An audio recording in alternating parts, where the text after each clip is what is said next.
Welcome to today's episode of Table Talk with the Mercer County ESC.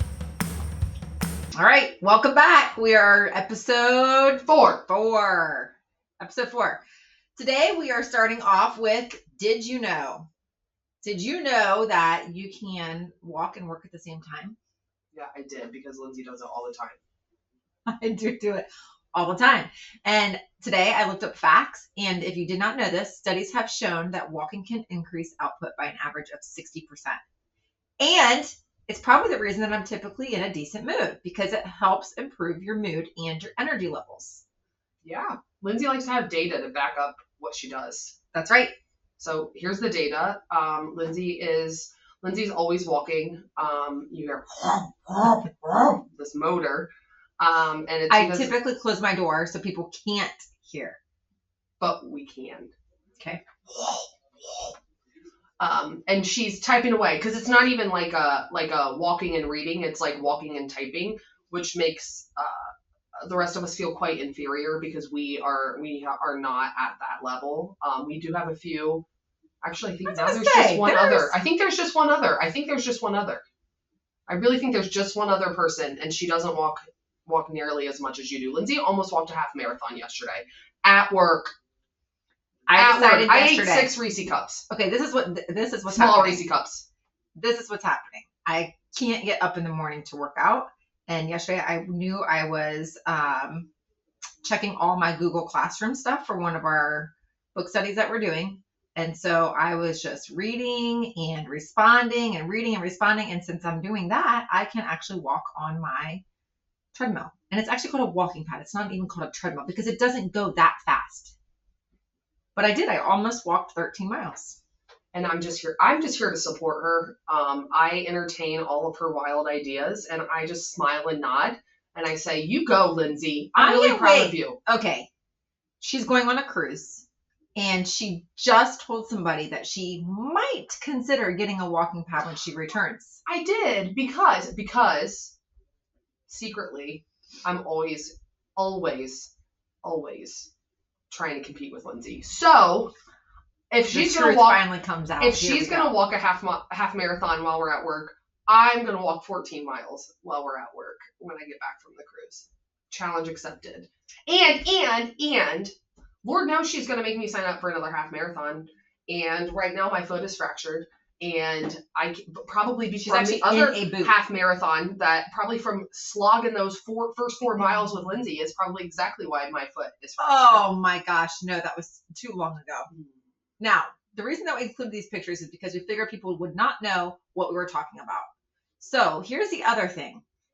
I learned very quickly when I got this walking pad years ago that when I am typing, it does not pick up my steps. And everybody knows if your watch doesn't get your workout, then you actually did a workout. Yep. It doesn't count. Didn't. Yep. Calories don't count. None of it counts. Correct. So I bought a ankle band for my Apple Watch, which you can then see in the picture. Is normally on her wrist. I would also like you to check out the color gradient of her left wrist. That's the Lindsay I don't ever take it off my wrist. No, because we have to count every single step. Data. No, I'm just too lazy. And if I would take it off my wrist, I would lose the thing. Data. Like my daughter. So you can see that it's around my ankle. And so sometimes people look at me funny because they think I'm on like house arrest. Which I would say work arrest, I guess. Which is fine. It's fine if you are. People make mistakes. But I just want to tell you, if Lindsay was going to commit a crime, her crime, I'm not even going to go there, actually. Don't even go there. Okay. So today we are going to switch it up a little bit. We talked about literacy a lot in our last 3 episodes. And so today we're going to incorporate some personal and authentic activities that you could do in your classroom, along with some math activities. Mm-hmm. And so we'll go ahead and get started. All right. I was going to say, I think that this looks funny. Like the asparagus and the like the vegetables, like with like our graphing like background. Yeah, but the reason that we have it is because we have done. We've obviously talked a lot about literacy in the other episodes, and we do work aside from just literacy. And so yesterday I was in a Better Lessons webinar about engaging in quality discussions in math classes. So one of the activities that they talked about in this webinar was, just getting students comfortable engaging in discussions. Because, obviously students have very different experiences with math, and we have to be sensitive kind of to the way that they're coming in and the attitudes that they're coming in with. Time out. What? It's for K-12. Yes. Right. So this could be any single math class in any single grade level. Yes. So I just want to make sure that teachers know that it's not just for like middle school or high school or just for elementary. Like this literally is K-12. Yep. Anybody. Because people have very different experiences with math. Like I get very uncomfortable in a math setting. I'm taking a stats class right now and it makes me sweaty. So some students coming in may not even feel comfortable engaging in math discourse. So this is kind of a nice little lead in. And so we're going to, next school year, it's going to be a little bit, but we are currently reading 5 practices for orchestrating productive mathematical discussions. And we're going to have a book study over that. So hang tight, but it'll be a little bit. But in this book, it says research tells us that complex knowledge and skills are learned through interactions with others. So it's important that we facilitate discussions, even in math classes. So this discussion, Lindsay, we're going to engage in this discussion. Can't wait. Green pepper, onion, Granny Smith apple, asparagus. Which one doesn't fit? Which one do you think we should eliminate, Lindsay? Which one doesn't fit? And why? And why? Okay. All right. I would say, oh gosh. I think that there's 2 that couldn't fit. Depends how you want to look at it. I think the apple doesn't fit because it's a fruit and everything else is a vegetable. I also feel like the asparagus wouldn't fit because it's not really like the shape of like a circle, I guess you'd say. It's like the other ones. Okay, so pick one. Okay, fine. I'm gonna go with the apple. Okay. Well, first of all, I'm fact checking. A green pepper's a fruit, by the way, dude. See, learn something new every day. Yeah. I think I've had a day to think about this too, because I was actually in the webinar yesterday, and I think I got to go with the asparagus. But it's because every other thing has a little, like, I don't even think you can call it a stem, but like everything else has a little like thing you can pick it up with, right? Like at the top, And so I think. Okay, so here's my question. Yeah. Where is like the onion seed at? I guess like because it's a root. Like an onion is a root. Right. Because I was going to say like an apple and green pepper have the seeds internally. The asparagus has the seeds at the top. That's fair. An onion comes from a bulb. Yes, because I actually plant them in my garden, Emily. Oh, wow. Well, you would. I plant tomatoes. That's it, because my kids eat tomatoes like it's their job. But I was just thinking like if you're thinking about the seeds. Yeah, so the then onion, I would say like the onion doesn't fit because it's a bulb. It doesn't like, yeah. The point is there's no right answer, right? So your students would engage in this discussion, and you would facilitate discussions similar to this that are low stakes. The point here is not to attain math knowledge. It's to build comfort in the classroom so that students of all different types, regardless of their experience in math, feel comfortable engaging in discussions in order to build knowledge. Because then what they transition into is, and the focus of this book is the importance of discourse when coming to answers in math. Because I don't know how you learn, Lindsay, but the way I learned math is, here is the concept. We're going to teach you how to do it. You will do it that way. You will show your work. You'll go home, do the homework, and submit it.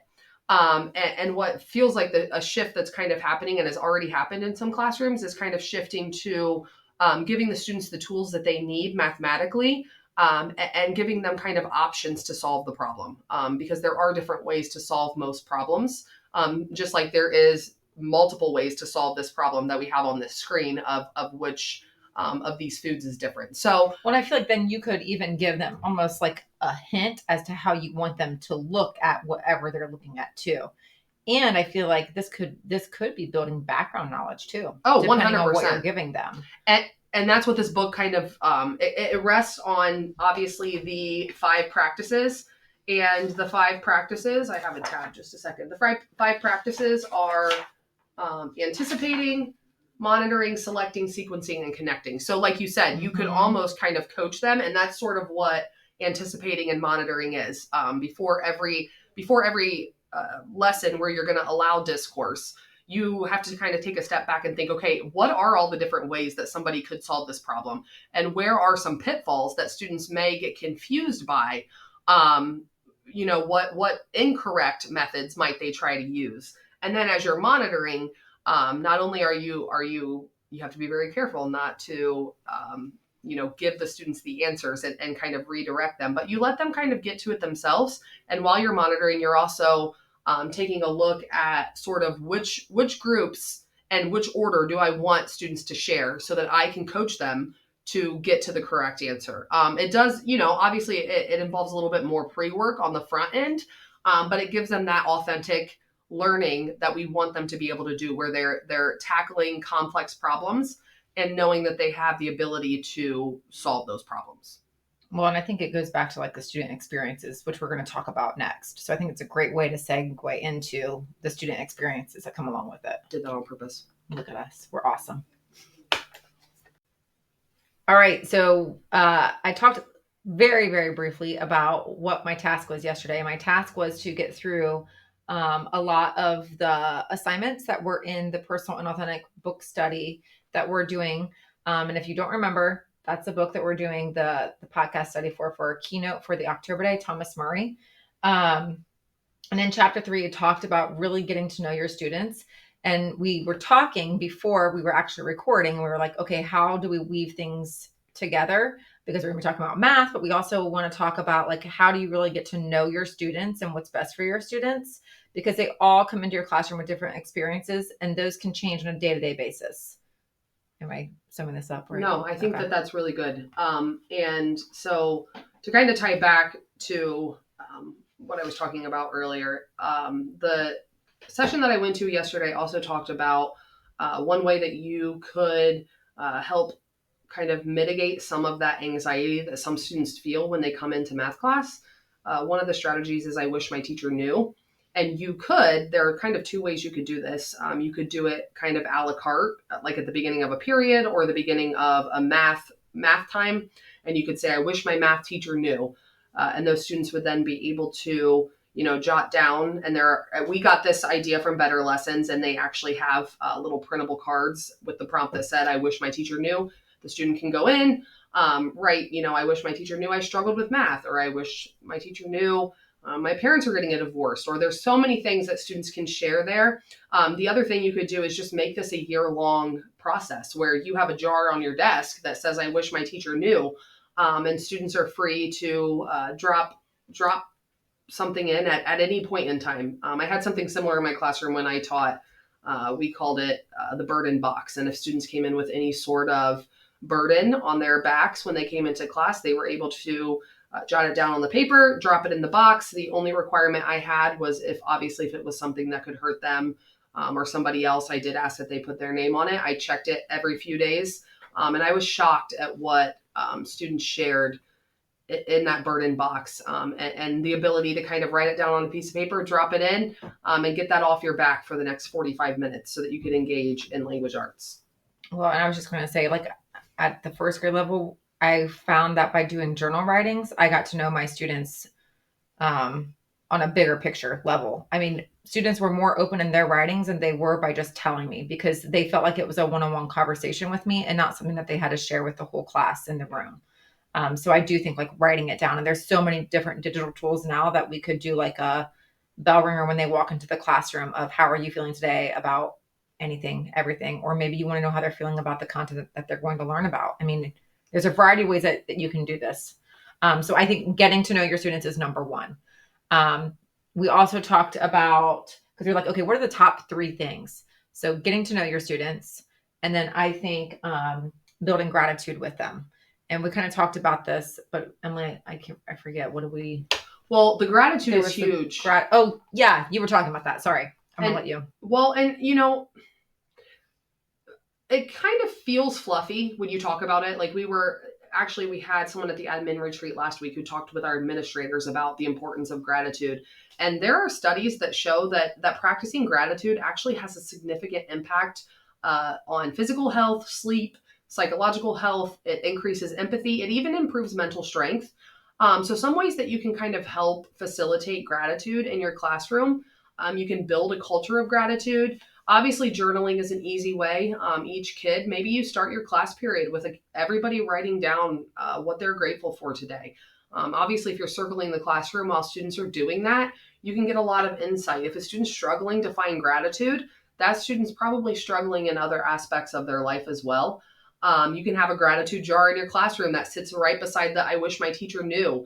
You can encourage students to write, like at the admin retreat, he had us get out our phones and text somebody in that moment that we hadn't spoken to in a while, to just let them know that we're proud of them and we're grateful for them. Better Lessons also talks about even having an object. So maybe students go find a rock or something that they like, and they keep it in their desk or their locker or their pocket. And anytime they see that item, they're encouraged to reflect on gratitude. So there are a lot of ways to build a culture of gratitude in your classroom, which obviously has effects on the students, their learning, and then also even just students will feel safer if they're appreciated by their peers and they're extending gratitude. They'll feel safer to engage in some of those more difficult discussions. So gratitude is a great way to help get to know your students. And Emily shows me gratitude all the time. No, I am a grateful person. She is. I'm very grateful to work with great people, and I let them know all the time. Probably too much to the point where it becomes inauthentic, but it's true. It's very true. And then the last way. So I was telling Emily that, of course, like I'm like, well, we need a quote. And I just turned to this page because chapter 3, this is everything that it basically sums up. But it was talking about how to make it stick, and this really stuck out to me. Celebrate students the way that they want to be celebrated. Pizza parties don't mean the same to everyone. I did pizza parties in my classroom, and I just assumed that a pizza party is a way to celebrate with the whole entire class, but sometimes that means nothing to students. So actually getting to know your students and find out how do they want to be celebrated as a student in your classroom, I think that is really important, and take that information to then celebrate that student, because sometimes it's just give me a good job. And that can be something that's done every single day for that student. And some kids don't want that in front of the whole class. They maybe rather you pull them aside and let them know privately that they did a good job. Post-it or whatever. Yeah. So we'll go back to get to know your students, build gratitude, and celebrate your students. And I think, were we going to share that quote? Were we? Oh, yeah. Because I think that goes really well with getting to know your students. We kind of, that was my fault. I kind of went too fast. But we have a really good teacher quote. So yesterday, as I told you, I was going through all of the personal and authentic assignments, and one of the teachers was commenting on one of the assignments, and she was talking about a student experience that really opened her eyes, and she just didn't even know that the student was experiencing what they were experiencing in the classroom. And she said, there are many other hidden stories of students that I've learned since then, and it's helped me to teach the students, but also help them to learn best in the classroom. But it is hard not to wonder how many hidden stories did I miss. And that is so true, because I feel like even as teachers, we really know our students that we have for a whole year, but there are so many hidden stories that we don't even know exist. Yeah, they're carrying a lot. Okay, so we have to explain why we're in different clothes and we have a different background, because we are now at a district that we've been doing PD at for 3 days? 3 days. And we realized that the joke of the day that we did 2 weeks ago. 2 weeks ago now, did not upload because I got a little antsy. I was done, and I closed my computer up, and then it never uploaded, and then it never saved it. So it's fine, because this joke is much better than the joke I told last Oh, it's gonna be a whole new joke? It's a whole new joke. I don't even remember the joke last time. I don't either, because it wasn't good. Here we go. Okay. Emily gets to tell it this time. Where does the sink go dancing? Down the drain. The dish go. So good.